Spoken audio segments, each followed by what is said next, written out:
Bonjour à tous, aujourd'hui nous recevons Jean-Joseph Boyau, chercheur associé au Centre d'études et de prospective internationale et co-auteur du livre Chine d'Afrique, la Chine, l'Inde et l'Afrique feront le monde de demain.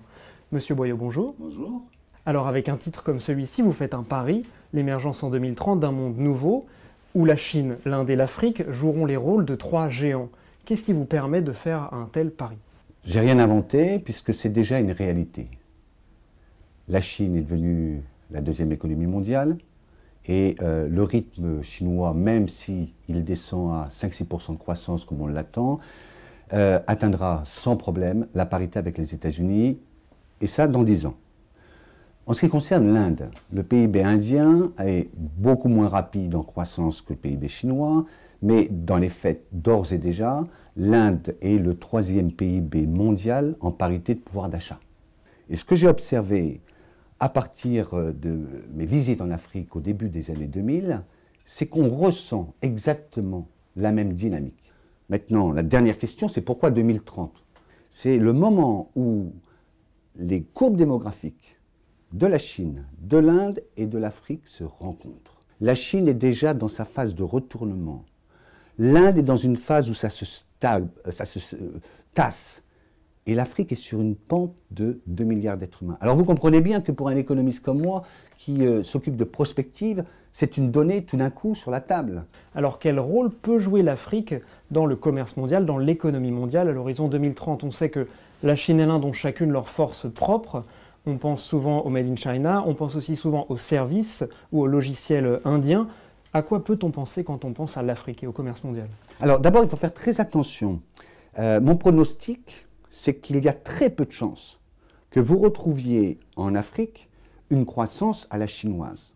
Si déjà l'Afrique arrive à se stabiliser sur le moyen terme à 5-6%, c'est déjà un vrai miracle. Alors, la Chine va rester sur l'industrie un acteur de premier plan. Mais, la Chine ayant maintenant une pénurie de main-d'œuvre peu qualifiée, est obligée de remonter en gamme à toute vitesse. Elle investit massivement dans la recherche-développement, dans les étudiants. Donc vous allez avoir une place qui est en train de se libérer dans ce qu'on appelle les industries de main-d'œuvre, pas de bas de gamme, mais de faible niveau de sophistication. Question, est-ce que l'Afrique va pouvoir, sur ce marché mondial, parce qu'elle est en compétition avec le Vietnam, l'Indonésie, etc., attirer un certain nombre d'industries chinoises, de main-d'œuvre, qui évidemment sont attirées par le marché africain, parce qu'il y a un vrai marché africain.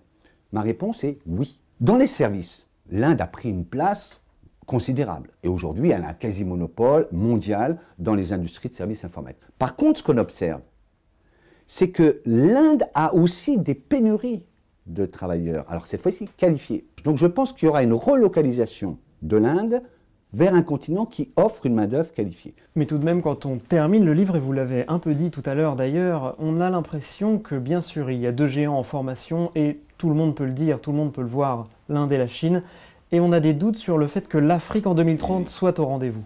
2030, ça nous donne quoi en gros, vu tous les obstacles, même s'il y a des atouts? Ça donne l'image que la Chine sera dans une phase de vraiment retournement.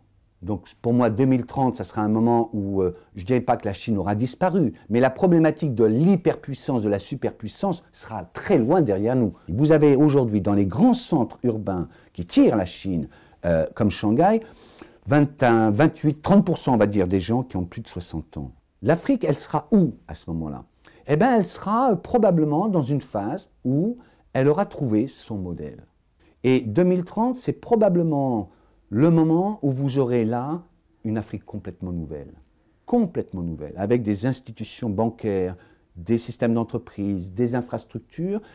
Ils sautent ces obstacles. Donc 2030, ce n'est pas les États-Unis avec la voiture pour tous, le frigidaire pour tous, etc. Je ne pense pas. Ça sera une Afrique mûre. Et ça, évidemment, c'est quand même un changement majeur à l'échelle mondiale et pour l'Europe. Et ce qu'il faut simplement espérer, c'est que ce défi africain ne sera pas perçu en Europe comme souvent on perçoit par exemple le défi chinois ou le défi indien, c'est-à-dire une agression. Si jamais l'Europe avait cette vision, et c'est ça aussi un des thèmes du bouquin, n'ayez pas cette vision. Créons un jeu à somme positive. Monsieur Boileau, merci. Merci à tous de nous avoir suivis. Vous pourrez retrouver cette émission sur notre site internet alcaratv.net.